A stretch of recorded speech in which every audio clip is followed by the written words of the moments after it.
और जिस दिन बिल वापस होंगे उस दिन अडानी अंबानी मोदी जी के चांटे लगाएंगे। और जब तक बिल वापस नहीं होंगे ये किसान इसके मोदी के चांटे लगाएगा। किसान ने फसल बेच की, खरीदने वाला लेके भाग गया, फसल भी ले गया, पैसे भी ले गया। किसको पकड़े भैया? मोदी जी को पकड़े या शिवराज को पकड़े? नमस्कार, आप सभी लोगों का स्वागत है एक्सपोज इंडिया पर। जैसा कि आप सभी को मालूम होगा कि एक्सपोज इंडिया लगातार किसान आंदोलन को कवर कर रहा है। डेली यहाँ पर एक्सपोज इंडिया की टीम पहुँचती है और यहाँ के लोगों से इस आंदोलन को लेकर के जानने की कोशिश करती है। ये जो चेहरा आपको दिख रहा होगा, ये चेहरा सोशल मीडिया पर काफ़ी वायरल है। ठग मोमेंट भी चल रहा है इस चेहरे के साथ। और आप सभी को औपचारिकता के लिए इनका नाम बता देते हैं। इनका नाम है ताऊ हरिंदर सिंह विकलांग। और साथ में जो ये नाम रखे हुए हैं विकलांग, हमको लगता है कि आपको अब नाम दिव्यांग रख लेना चाहिए। क्यों? गधे को साबुन से नहलाओगे घोड़ा हो जाएगा? मोदी जी का तो काम है, उनका तो इवेंट है नाम बदलना। नाम बदलने से अगर तकदीर बदलती तो मैं भी अपना नाम मुकेश अंबानी रख लेता।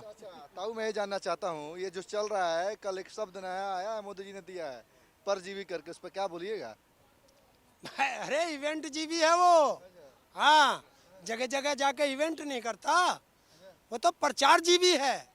हम भी तो नाम देंगे अब उसको। जो हमारे बारे में जैसा बोलेगा उसको उसी की भाषा में जवाब दिया जाएगा। क्या लगता है कब तक जवाब दे दीजिए जाएगा? यही मतलब कब तक जवाब दीजिएगा सरकार को?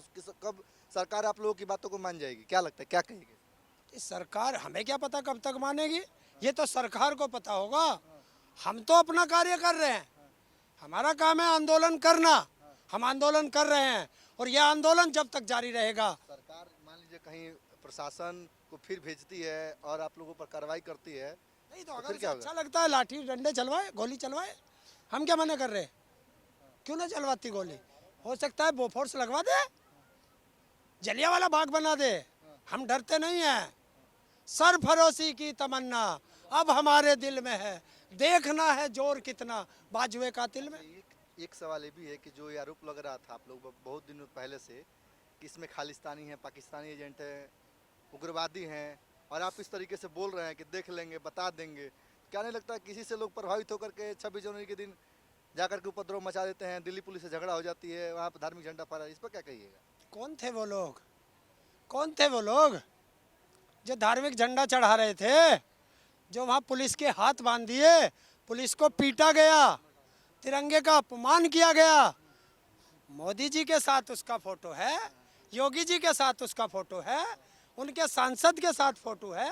तो ये रिश्ता क्या कहलाता है? मोदी जी देश पूछना चाहता कि भी दंगाई नहीं है।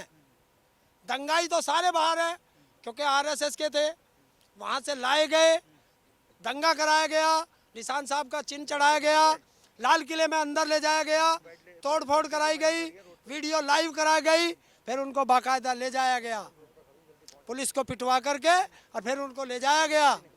और फंस गए कौन? जो रास्ता भटक के किसान पहुंच गए थे, तो उनको छुटाना हमारा। अंतिम सवाल एक थोड़ा सा इस पर आप अच्छे से जवाब देना। बहुत सारे लोगों को जो एक्सपोज इंडिया को देखते हैं, एक्सपोज इंडिया के दर्शक हैं, या बहुत सारे लोग जो सोशल मीडिया के थ्रू खबरें देखते हैं, खबरें पाते हैं, उनको अभी तक ये नहीं पता चला है। मतलब अभी तक मैं देख रहा हूँ बहुत बार ये हसल रहता है, लोग आते हैं सवाल करके चले जाते हैं, सवाल करते हैं कब तक चलेगा, क्यों चलेगा, सरकार की बात क्यों नहीं मान जाते हैं।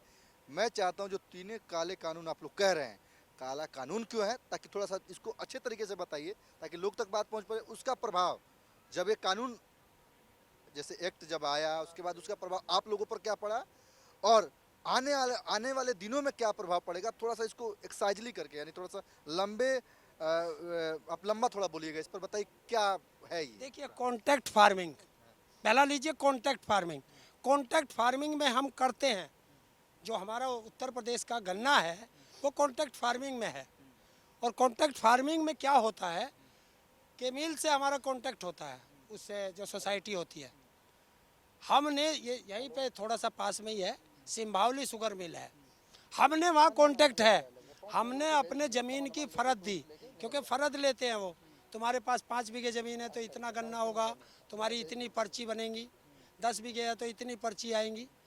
तो हमने फ़र्द दी उनको कि हमारा बॉन्ड बनाइए पर्चियों का, तो किसानों ने उन्हें अपनी फर्द दी। उस मिल मालिक ने वे फर्द किसी बैंक में रख करके हमारी जमीनों पे कर्जा ले लिया, हमें पता ही नहीं। और जब उसने वो कर्जा वापस नहीं किया तो वो नोटिस हमारे घर पे आए कि आपने कर्जा लिया है, दीजिए। तो ये है कॉन्ट्रैक्ट फार्मिंग का परिणाम कि हमारी ज़मीन पे कोई भी कर्जा ले ले। और आज तक सरकार ने उसके खिलाफ एफआईआर दर्ज करा के उस मिल मालिक को जेल नहीं भेजा। क्यों? वो उद्योगपति है। दूसरा चीज एक इसमें है कि आप अपनी फसल किसी को भी बेच दो।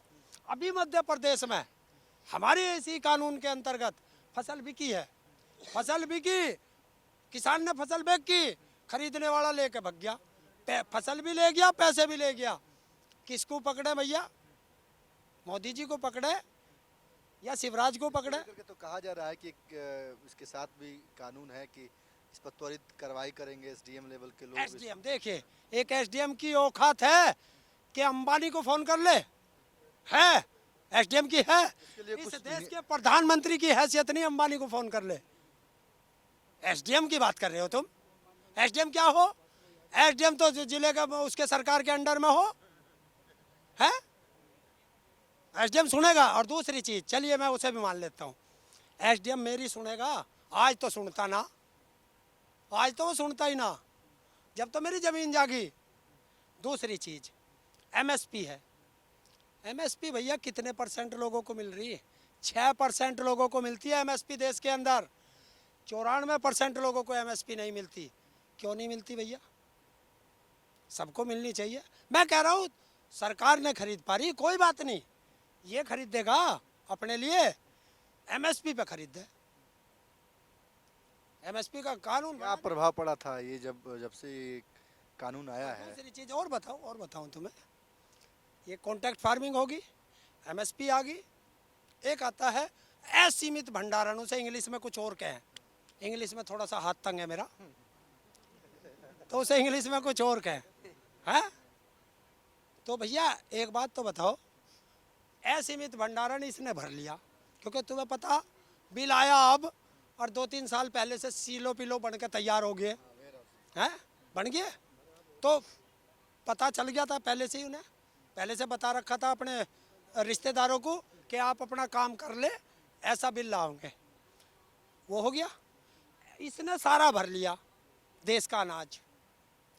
अब उसमें एक कानून और भी है, उसमें एक क्लोज और भी लिखा कि सरकार दखल अंदाजी तब करेगी जब 200% महंगाई हो जाएगी। इसका मतलब 1 रुपए किलो का अनाज जब 200 रुपए किलो में बिकेगा तब सरकार कहेगी कि महंगाई है। तो एक चीज बताइए, ये मजदूर आदमी है, 100, 200, 300 रुपए में रोज कमाएगा, क्या ये अपने बच्चों को पाल लेगा 200 रुपए किलो के अनाज में? जब देश की कोई भी चीज किसान की पैकेट में बिकी है, महंगी हुई है, 50 पैसे किलो नमक बिकता था, आज 20 रुपए 24 रुपए किलो बिक रहा है। और वही मैं बताना चाहता हूँ कि देश का, रामदेव के कोई खेती तो नहीं होती, लाला रामदेव के कोई खेती होती है? नहीं होती। सब किसान की चीज ही बेचता लेके।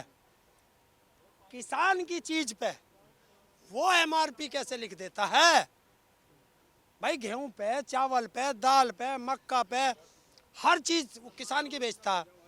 वो किसान की चीज पे एमआरपी कैसे लगा देता है, जो किसान को एमएसपी सरकार नहीं देना चाहती? किसान की एमएसपी पे नहीं खरीदेगी, लाला रामदेव की एमआरपी पे बिकेगी। ये दोगला कैसा है? ये कहता है कि दलाली। आप मोदी जी से पूछ लीजिए, बिल पढ़ा है? नहीं। हम कहते हैं, हर सरकार कहती, सरकार का हर मंत्री कहेगा, सारे कहेंगे बिल बहुत अच्छा है, बिल बहुत अच्छा है। बिल कैसे अच्छा है पता नहीं। किसान की आय दुगनी करेगा, किसान की आय दुगनी करेगा, कैसे होगी पता नहीं। तो ये कोई तरीका है? हम तो साफ कहते हैं, इधर किसान बैठा है, यहाँ जो है वो बैठा दो, पूरा देश का मीडिया, गोदी मोदी पोदी जो मीडिया हो सब बैठा दो, इधर सरकार बैठ जा और लाइव टेलीकास्ट चल जा, पूरा देश देख लेगा। सरकार ने उन्हें हरा दिया, उनकी बातों का जवाब दे दिया, तो किसान हार जाएंगे। और किसानों के जवाब नहीं दिया तो किसानों की बात मान लो। ना सरकार हारे ना किसान हारे, सवाल जवाब हो जाएंगे, पूरा देश देखेगा। गलत है वापस लो, नहीं है तो किसान हटेंगे। लाइव टेलीकास्ट क्यों नहीं चलाते?